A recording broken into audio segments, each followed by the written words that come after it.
Vincent Wolfe. And I am Arch-Abbot Boniface Wimmer. And we're here to congratulate Dan and Terri Carey on winning their recent award. Even though we voted for someone else. That's right, Arch-Abbot. We voted for their wonderful sons. Those two go-getters are just so talented and charming. And humble. While Terri Carey is very worthy of this award, we've heard less than flattering things about Dan Carey. I once heard a rumor that young Dan Carey took 2 sips of the holy wine. And I heard that Dan Carey prefers Vatican I.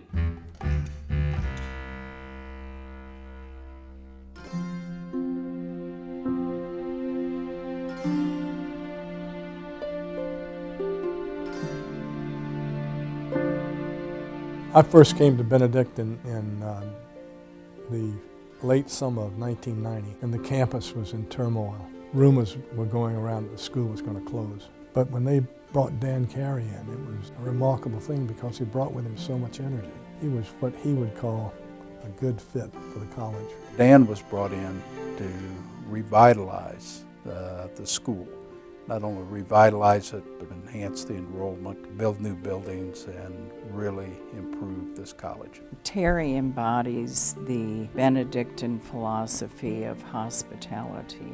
The college really prospered when Dan and Terri were here, and they did a good job working together.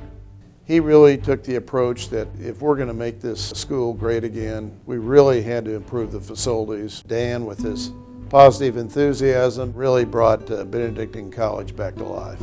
I don't think there's any exaggeration to say that Dan and Terri saved the college, and everything that has happened to the place it really was built upon the foundation that they brought with them. Is incredible. Dan has always been able to identify where he is needed. Certainly when he responded to the country, when he served in the Army in Vietnam, he responded to his alma mater at a very critical time. Their enthusiasm and passion are contagious. Well, I can remember Dan when he first took the job here as president of Benedictine College. The day he invited me up here to tour the campus. We came down as far as Freshman Hall, which was derelict. Dan talked about that being the front door of the college, and that if he could restore that, that would demonstrate that Benedictine College was back on track. In the end, he did get that done, and he and Terri became really the father and mother of Benedictine College. I think our parents probably arrived in Atchison at a time when the school really needed leadership. I think that the work that he did really set the foundation for the college to flourish today. My mom really enjoyed, having students over, getting to cook for them and get to know them, and it was kind of a special thing for her to do, to be a part of the community in that way. Dan had a knack to bring people to the college and get them interested and motivate them. You look at Terri, she was a good partner for Dan and created a lot of vitality to them. And I just think without Dan being president of the college, I don't think the college would be where it is today. When Dr. Carey became the president of Benedictine College, he had a passion and a love that went beyond professional dedication. Terri was just wonderful. She created a fabulous reading program at the Atchison Catholic Elementary School. I think the best thing about Dan and Terri Carey is that they were the right people at the right time for Benedictine College.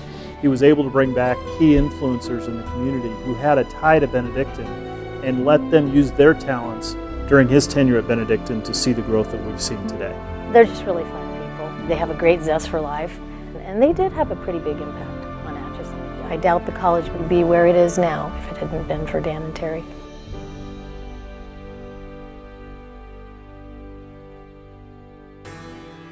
Be sure to check out these other videos from the 2016 Abbott's Table.